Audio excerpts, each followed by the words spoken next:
ने कोई सुनवाई नहीं करी। 700 हमारे किसान शहीद हो गए, लेकिन कोई भी उनके लिए, उनके परिवार वालों के लिए सरकार की तरफ से कुछ नहीं हुआ। किसानों पर गाड़ी चलाकर उन्हें कुचला गया सरकार के ही लोगों ने, लेकिन उनके खिलाफ कोई कार्रवाई नहीं हुई। तो ये सरकार सुनवाई नहीं करती, सिर्फ आदेश देती है, सिर्फ हुक्म देती है। जैसे इन्होंने वो 3 काले कानून बनाए थे, बिना कुछ सोचे समझे, किसी की सुनवाई किए, बस हमारे ऊपर लागू कर दिए। तो ये इस तरह के तानाशाहों की सरकार है, जहां आपकी हमारी सुनवाई नहीं है, ना कोई सुनवाई करने वाला है। और इस सरकार में 36 बिरादरी, हर वर्ग परेशान है, प्रताड़ित महसूस कर रहा है। चाहे हमारे किसान भाई हो, मजदूर हो, हमारे युवा यहाँ खड़े हैं, जिन्हें अब फौज की तैयारी कर सकते थे, अब उन्हें भी अग्निवीर बनाकर छोड़ दिया।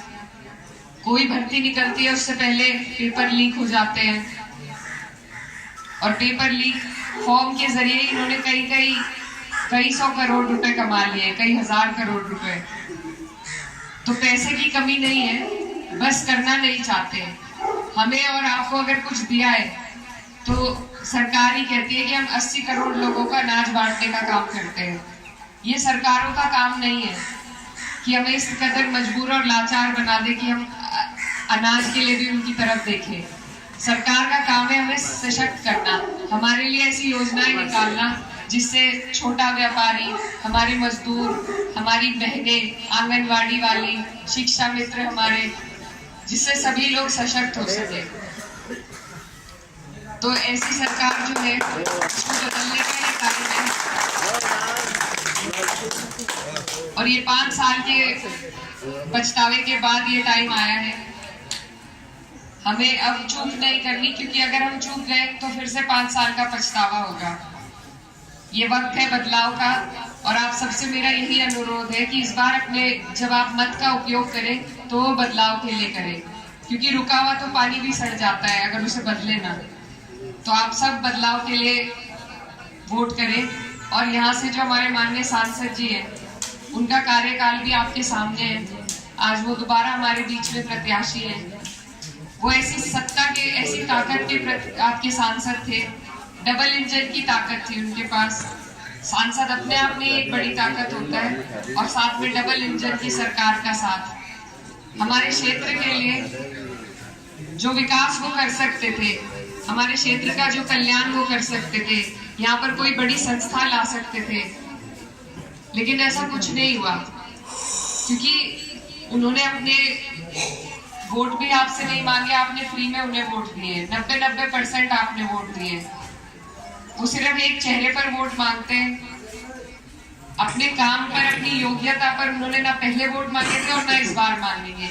इस बार भी वो आकर मोदी जी के चेहरे पर आपसे वोट मांगेंगे।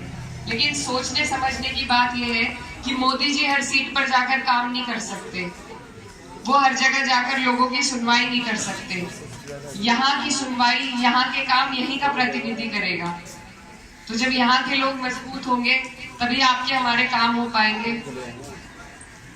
और तभी हमें किसी सत्ता का लाभ होगा। वरना सत्ता रहती रहे, जब लाभ पहुंचाने वाला कोई नहीं है।